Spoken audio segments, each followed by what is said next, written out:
the Joker outwits Batman and steals the fabulous jewel collection. I regret to say, sir, Batman and Robin are not at present available. What? Oh, surely you must be jesting. Alas, sir, I am not. Oh. Catastrophic. Unprecedented. Batman and Robin not available. Welcome back, by the way. Oh, yeah. You know. I haven't seen you for months. Where you been? It's been months since we see. Well, I've been on a retreat, in Siberia, Well, scoping out our I joined a cult and then realized it was wrong for me. Came back. Were you not a lord there? No. In that cult? Okay. Cults are only fun when you're in charge. That's right.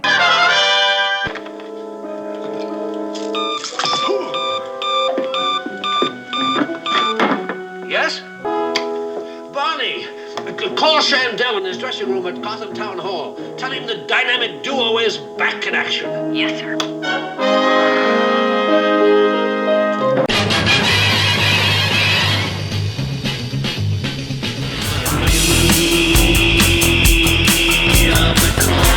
We are the Cult Lords.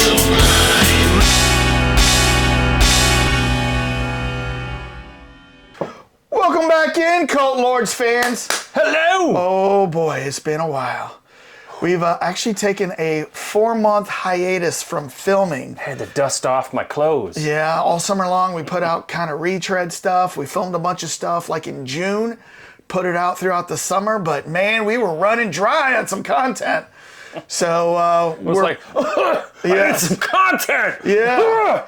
We are back though, starting to do new content, and we are happy to be back.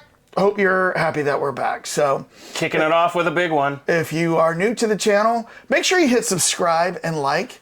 We are going to be reviewing today is Joker 2. Folie à deux. I thought I'd give you the French part because I didn't want to say that part. So Yeah.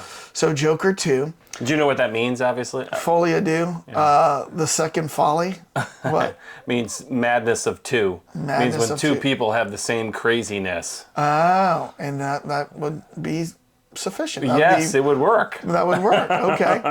All right. Well, if you're new to our channel, one of the things that we like to do is have a cocktail and drink. Dane, what are we drinking this week? We are doing, it was appropriate for this purple bottle, Crown Whiskey Sour. Pre-made for your sour pleasure, all you sour pusses out there that love their sour. Look at that, man, it even pours cloudy. Oh, man. Yeah, I like it the does. bottle, though. Black cherry, blended Canadian whiskey with lemon juice, black cherry, and other natural flavors. Do this. You have to laugh when you drink it. If you have not seen Joker 2, Folie à deux, McFolie à deux, then, and you don't want anything spoiled for you, we've got a warning. Spoiler alert! Is that your Joker laugh? Let's hear it. Let's hear I'm it. having trouble. I was getting off of a cold. My Joker laugh. Sounds more like a witch. Yeah, mine's like, Yeah, his is better. We should have a campaign. see, you know what yours sounds like? Yours sounds like a witch. Yeah. You know what I sound like? What? Do you remember the character? I think his name was, it was like Romero, and he was in Escape from New York.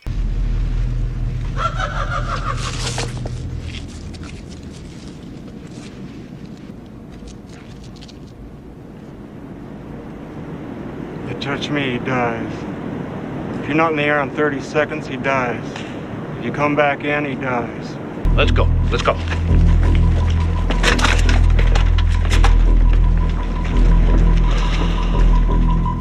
That's what I'm basing my laugh off right. of. So Mine, I'm just trying to get more into the higher pitch, but not sound like a complete, 2-year-old. okay. Well, so one of the things we like to do before we actually give our review and our scores is we like to see what the general population is thinking about this, what the Gen Pop. So Dane, we like to go to the Rotten Tomato scores. Yes. Have you avoided these? I have. Okay, good. Because I definitely did not want to be tainted. All right. Tainted love. Oh, tainted love. Tainted love. What do you think the critics gave Joker 2? I'm going to go 70. Okay, 70. And what do you think the audience gave Joker 2? 55. Well, my friend, as of taping, How wrong am I? the critics gave it a 33%. Oh, and I was specifically okay. 33. You Wow. said 70, right? I know. I was thinking they were going to be on the high. Well, unless I might be right from a ratio standpoint. Let's hear the audience. And you said audience what? 55. 50. Audience gave it a 31. So they were both. Okay. So wait, which one was higher? The critics. Okay, so I did go in the direction I was thinking the critics would say. So yeah, crazy stuff, right? Yeah. That was ridiculous. Doesn't sound like But the important scores. many of the general population likes this. But yes, the industry has been waiting. Warner Brothers, Todd Phillips, they put their calls in today wondering where our scores are at. They want to know what we thought of this. So our accounting firm, Deloitte & Douche, if you need some books. Need some chemicals categorized? Yeah, if you need your books done off the beaten path in Gotham City, make sure to call Deloitte & Douche. All right. Dane, on the count of 3. All right. Yep. 1, 2, 3. The Man Who Groans, 4.7. Clown Prince of Boredom, 6.8. Yeah. I'm amazed you went that high. There was a little bit of redeeming quality, but it sucked. It sucked. This is a D. This is a D. I actually, if you weren't there, I would have left. Really? It was that. I was like, I cannot believe this movie is atrocious. Let's get rid of these babies. All right, 1, 2, 3. Asylum, they got out!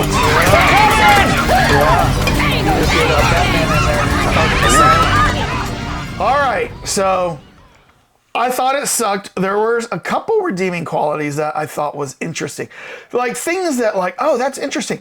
Wish they would have gone down that road more. But they did nothing with that. You know what I mean? Yeah. But the movie should have started, I was looking at right when so we're jumping all over the place. Joker goes to her and says, when they're on the stairs, this was 2 hours basically. It was 2 hours 33 from, so I'm like, it's 2 hours. Yeah. When he goes, stop singing. We don't need to sing anymore. And I'm like, that should have been 15 minutes into the movie. So let's talk about that. God. So Todd Phillips, who Yep. typically is a comedic director, with like The Hangover, Due Date. Well, and he did the first movie too. Him and Yeah, the other guy wrote it, right? Yeah, he did the first movie, but he did Old School, Road Trip, Due Date. Funny The movies. Hangover. I mean, So he's a comedic, School for Scoundrels. So he's a comedic director that is now doing something of substance. And I thought he pretty much kind of nailed it with the first Joker.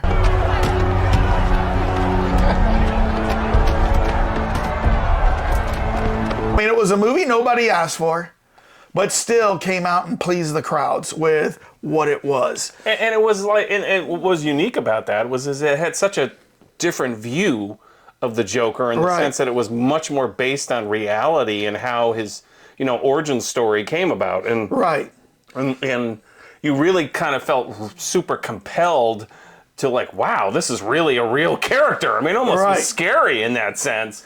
And even though that was a slow burn movie, it kept leading to incidents that, that were kind of significant to a crescendo at the end.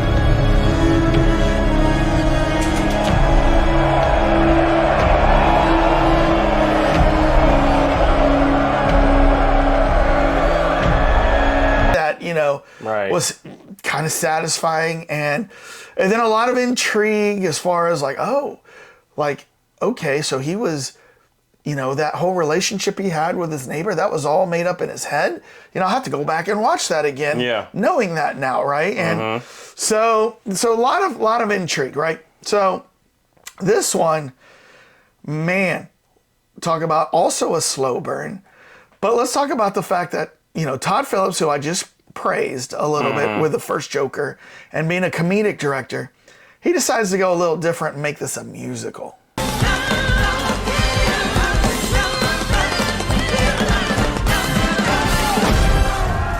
And what ended up happening is they were only planning on making one movie, and then Joaquin Phoenix was like so, and I think we were all so like intrigued by the character that he's like, I can't stop. And he said in some interviews, I can't stop thinking of this guy.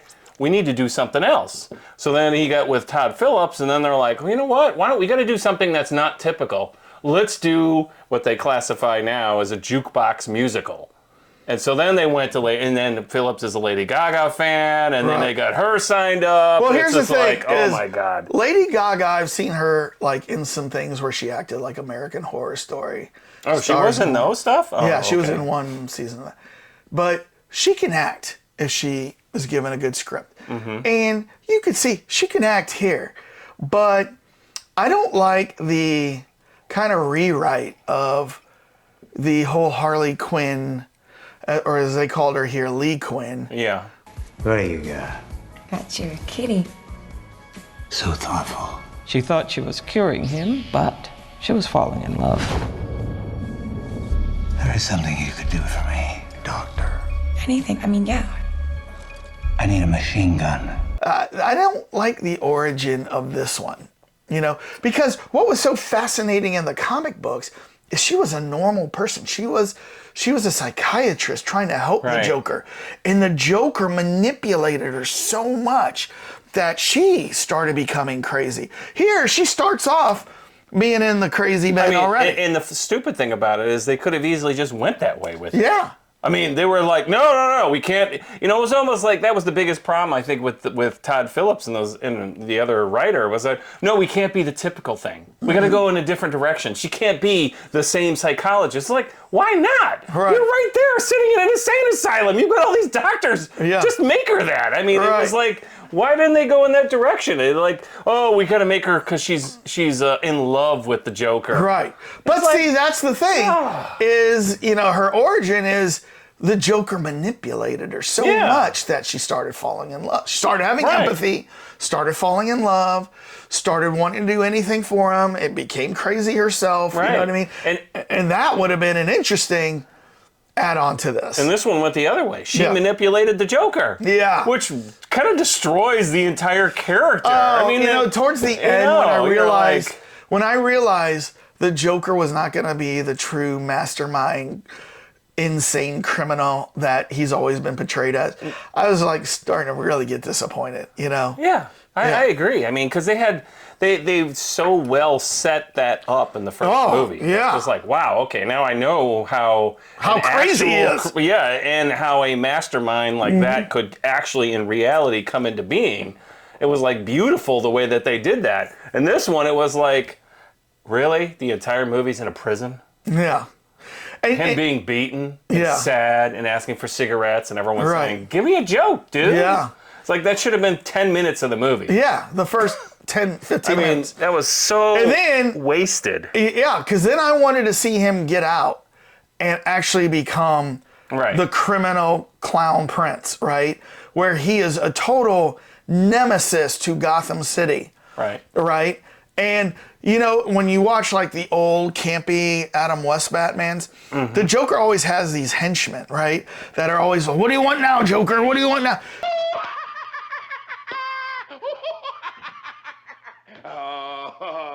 The nerve of that rich smart aleck thinking you could match wits with me, the Joker. Why is Batman here, Joker? Because he's afraid of me, you dolt. I knew the day would come when his spine would turn to bat jelly.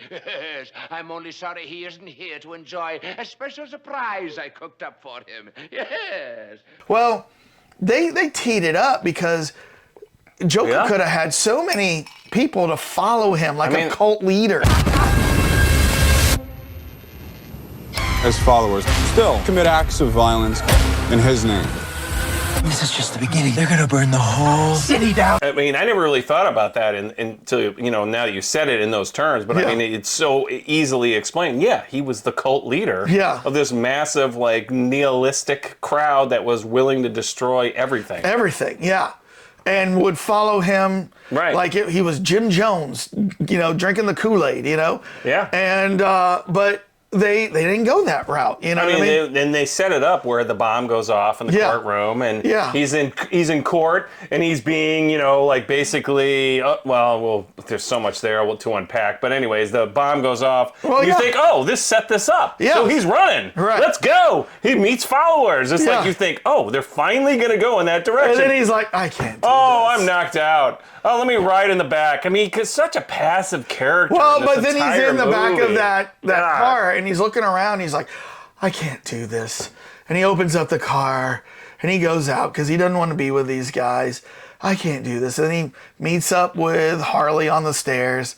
He's like, I can't do this. I mean, she basically echoed the entire audience reaction. Like, what? See, and I thought, okay, let's go back to the court scene because we are jumping all around here. Let's go back to the court scene. When he said, I want to represent myself, and he started getting up there and being all charismatic, I thought, okay. He's coming. This is where Joker gets. Makeup on. He's got the makeup on. I thought, this is where the mastermind Joker is gonna really do something. You are no different than any of those people that underestimated me. Also, don't do this to yourself. It isn't you. It isn't me. So you don't think this is me?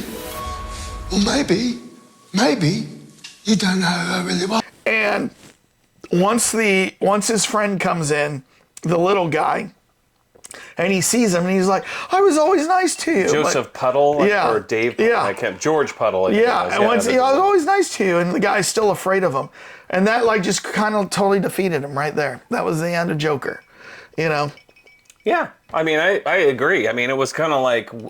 that's the beauty of the Joker. He's permanently insane. In this particular thing, they're like, well, he's based in reality, so he can't be. So let's make him realize, let's have a come to Jesus moment. And realize, oh, wait, especially when the guy gets killed by the prison guard. Yeah. But he doesn't tell anybody. Yeah. I was like, oh, he's going to tell everybody and say, this is insane. It was like a perfect kickoff for the next thing. Yeah. I mean, there was so much in there where it was like, oh, God, you guys could have easily went into another direction with this. Well, and you know what? For a split second, when the bomb goes off, I thought, oh, Harley did that, right? Yeah. To get him out. And then he gets out, and it's kind of towards the end of the movie. I'm thinking, oh my gosh, they are setting this thing up for part 3, right? Because it's the end of the movie, and now we finally have Joker on the loose. Right? And it was just so disappointing. And then it doesn't go anywhere. It doesn't go anywhere. It was like, I think what happened with this movie is Todd Phillips basically joined the Gaga cult and said, I am going to make a movie that is completely going to showcase Lady Gaga. I don't know if that's the case. I mean, all the songs had to be fit into a storyline. Yeah. They had to let, But I'm kind of wondering if you're saying Joaquin Phoenix was like, I can't stop thinking about this.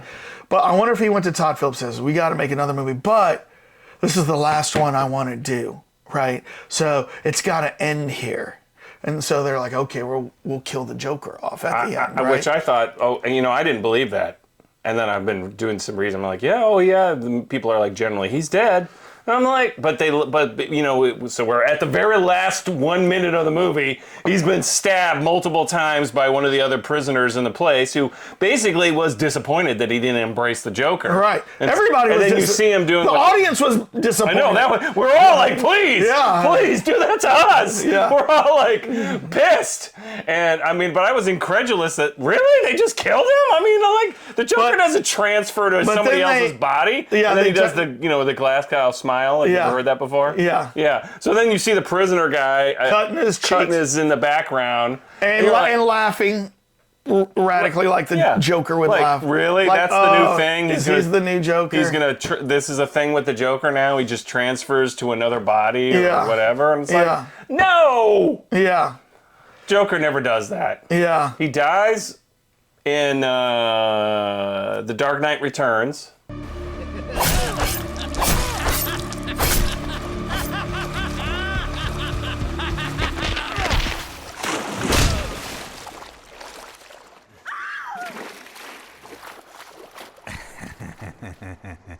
Well, and he dies in Batman when Jack Nicholson plunges. Oh, yeah.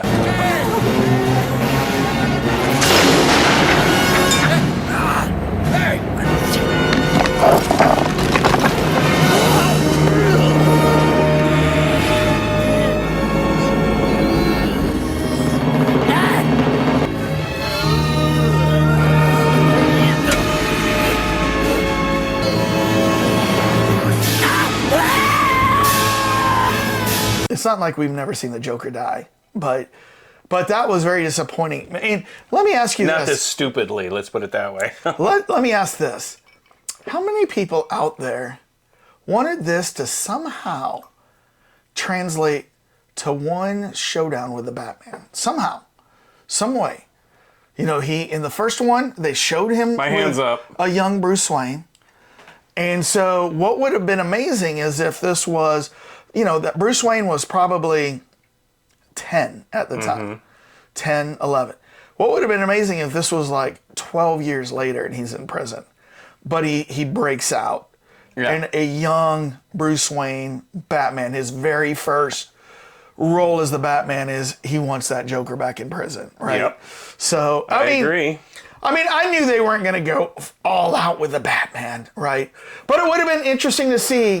And actually, that's the natural progression. If you're going to go into that universe, Yes. the Batman has to show up. No matter what. The I mean, in Joker- some weird way, he has to make an appearance, no matter what. The Joker is the number one foil to Batman. Yeah. So, and you've already shown a young Bruce Wayne. Yeah. So you know that he's in this universe. And you got Harvey Dent in there. You know got they're in the Harvey same Dent. universe. They're all in the same universe. I mean, Yeah. like, where is it? Who? I think what ended up happening here is, and I think Todd Phillips was like, all right, well, we got these guys who want to do it. I can get Lady Gaga to show up, so let's do this. And then they're just like, we don't care what the hell But we got to happens in end the it end. because we're like all tired of filming Joker movies, I and we know. all want to go on with our careers. I know. I need some more comedies to write. So Yeah. let me just disappoint 80% of the blogosphere. Yeah, anyone who's a Gaga fan. I mean, basically, the only thing that's going to come out of this movie is Lady Gaga had her record album called Harley Quinn. That's life. I can't deny it. While the villain is mean, that's entertainment. The Joker is me. Yeah. And that's it. Well, and you know what? Anybody who is a huge fan of the Joker is not going to like this movie. But all of the fangirls who are big Harley Quinn fans, they're going to hate this movie too. Something tells me a whole lot of people are about to die. Because this is not your typical Harley Quinn. Right. And the fact that she was the one calling the shots, telling the Joker what to do, that's just so anti-Harley Quinn lore, you know what I mean? And it was just very disappointing. Yeah. And it was boring. It was a snooze fest. It was very boring. I mean, again, it was totally set up to do the musical numbers. Yeah. Because the And whole you know thing what? was filmed in a prison. I would have been fine if they did one musical number as kind of like a this is in their head kind of thing. Yeah. Or something like that. I mean, like the very first one. When you're doing the tap dancing? Well, they're that. Or like the very first the one. cartoon at the beginning?